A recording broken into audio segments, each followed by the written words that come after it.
Hello बच्चों, good morning. आपका बहुत बहुत स्वागत है हमारे चैनल पर्सनल ट्यूटर पर। आज मैं आप सभी के लिए लाई हूँ मध्य प्रदेश बोर्ड कक्षा 4 की हिंदी सुगम भारती से एक पाठ जिसका नाम है विश्वास की डोर। इसे लिखा है सूर्यकांत नागर जी ने। तो शुरू करते हैं आज के पाठ को। निमाड़ की धरती के बेटे भोला किसान को अपने छोटे से खेत में उगने वाली कपास, जिसे वह सफ़ेद सोना कहता है, का ही सहारा है। उसकी तमाम उम्मीदें कपास की फसल पर टिकी रहती हैं। पिछले बरस कीड़े लग जाने से फसल हल्की पतली हुई थी, तो उसे कुछ दिन दूसरे की खेत में मजदूरी करनी पड़ी थी और बेटी का ब्याह अगले बरस के लिए टालना पड़ा था। इस बार फसल बुरी नहीं तो अच्छी भी नहीं हुई। 10 कोस का कच्चा रास्ता तय करके बैलगाड़ी में कपास भर वह शहर की मंडी में आया था, सेठ रामदास के यहाँ कपास बेचने। बरसों से वह रामदास को ही अपना कपास बेच रहा है। गांव लौटने पर उसके बेटे ने कपास के वजन और पैसे की पर्ची देखी तो आश्चर्य से पूछा, बापू, अपना कपास तो इतना था ही नहीं, पर्ची में वज़न भी ज़्यादा लिखा है और दाम भी अच्छे लिखे हैं। भोला ने गांठ से निकालकर रुपए गिने तो सचमुच ज़्यादा थे। इतने पैसे तो उसे अच्छी फसल के दिनों में भी कभी नहीं मिले थे। लगता है किसी ने दूसरे किसान की गाड़ी का वज़न भूलवश उसकी पर्ची में लिख दिया है। वह बेचैन हो उठा। रात भर ठीक से सो ना सका, बार बार करवटें बदलता रहा। गांठ में बंधे अधिक रुपए उसे कीड़े की तरह काटते रहे।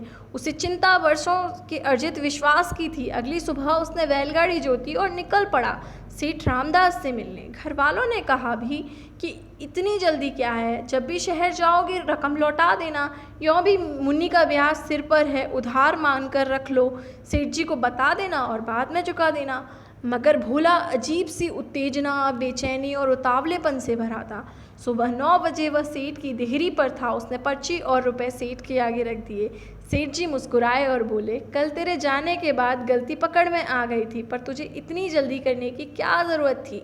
बीच में जब भी आता हिसाब हो जाता है, वरना अगली फसल पर तुझे आना ही था। भोला की आंखें डबडबा आईं। वह कुछ कहने को था, मगर होंठ और जवान ने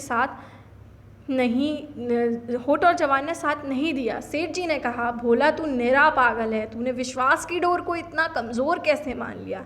याद है तुझे, 2 बरस पहले हिसाब में भूल के कारण तुझे 500 रुपये का कम भुगतान हुआ था और तू हमेशा की तरह बिना गिने रुपए गांठ में बांध कर चला गया था। भूल पकड़ में आते ही मैंने अगले दिन नौकर के हाथ 500 रुपये तेरे पास भिजवा दिए थे, इसलिए मैं भी अगले दिन ही आ गया। विश्वास की डोर मेरी ओर से कमज़ोर क्यों हो? भोला ने मुस्कुराते हुए कहा। तो इस तरह से ये कहानी है विश्वास के बारे में।